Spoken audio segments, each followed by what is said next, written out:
Good day to anyone who's watching this video. My name is John Corpus, and today I'm going to talk to you about my data analysis project in connection with the global pandemic crisis, which is COVID-19. I will be talking about how or where did I get my data, basically how as well, and how I extracted the data, how I transformed the data, how I did my visualizations and analysis. And lastly, we're going to talk about tools that I used and what was my experience as a newbie. So, first things first, I would like to show you how I got it. But basically, it was recommended in our class because I'm currently still studying with NSCC and under the course of Patrick Dollinger, my mentor. So you just have to get to this, and there you go. Just have to clone their data repository to your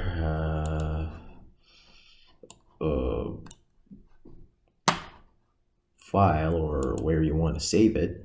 So for me, I did save it in my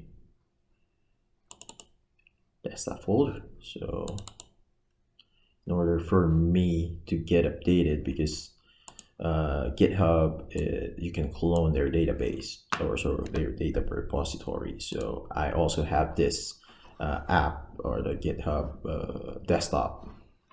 So aside from the one that I'm using in the browser, I have to download this as well, so I can manage the data as I download it day to day. So now I'm going to update all files that I had cloned in my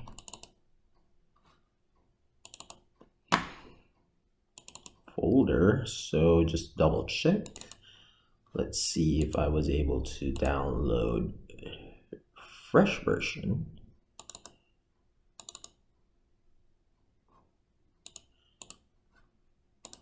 So here you go. So this one, I just want the whole world, not the US data.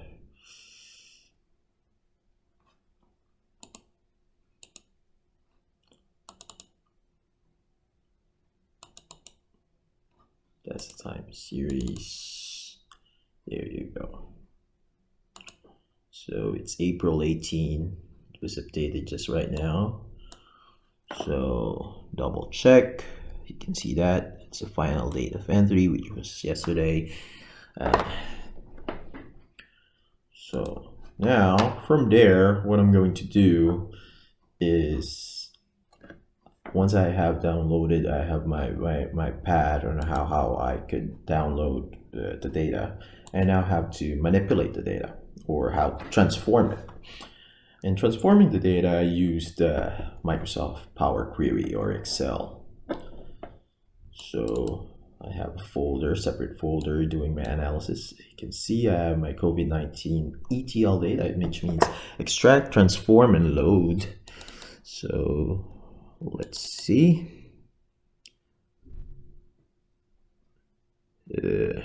Well, it's taking quite some time as the data grows and grows from simple.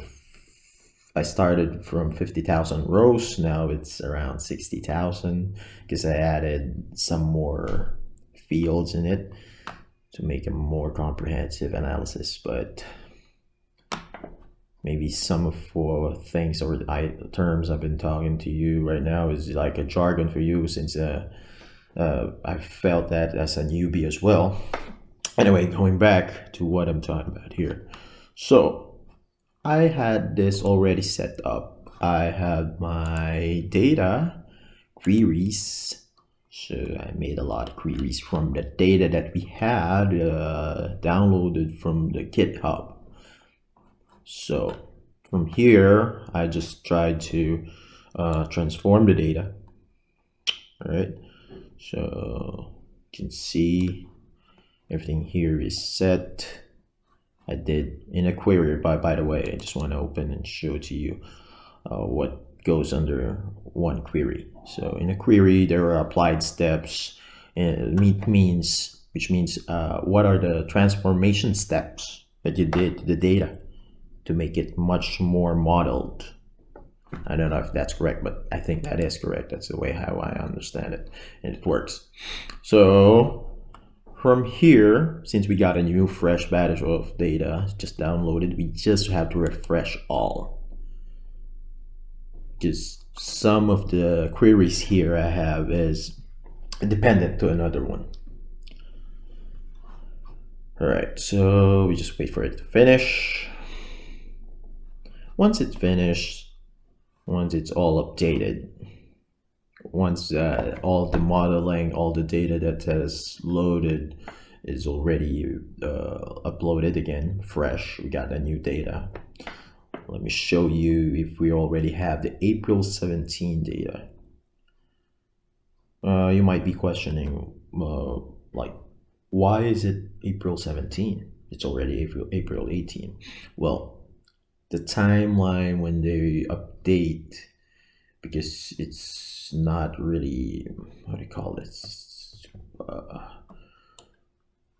right away, instantaneously. If it takes some time basically to get all cases to be reported, so there's a backlog of 1 day. That's it. So let's double check. So as you can see, I have April 17. See the jump over there, difference in those numbers, so meaning there is an increase as well. So what's next? I'm just going to save this. As I save this file, I'm gonna go to my visualization tool, which is Tableau. That's what I used. Tableau is I used several tools before finally deciding to use Tableau. I used ClickSense, I used Power BI, but you know, I don't have to buy all of them, not yet right now, because I'm just like starting from it and basically just trying out. Some of the programs or these apps has a feature that you can do a trial, just like Tableau. You can buy the full license or try their Tableau Public, which is basically it's just the same. But there are some features I think that will give you more control. So what you're going to do is to connect your ETL file, which I had. So you just have to select a file. In this case, I just want to show you, but I don't want to bring the link. So see, I just have to direct it to the folder where my ETL file or my Excel file, which is an ETL analysis, my modeling is there. So that's it. So I already set it up. I had this one, I've been working this for days now, and let me show you my project.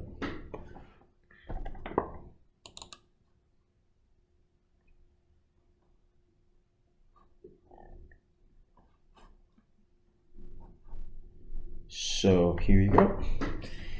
That is my visualization from the data that I already modeled in my ETL tool, which is the Excel file.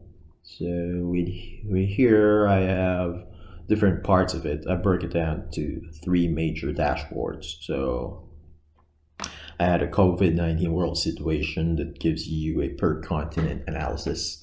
So basically just gives you which continent is greatly affected, which continent has less recoveries, lesser deaths, and also I have the daily status trends, which shows how many in the world situation or world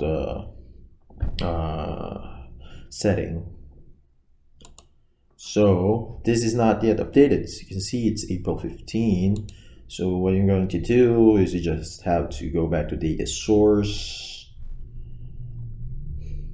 Let's just wait for it. You can see you just have to automatically update it.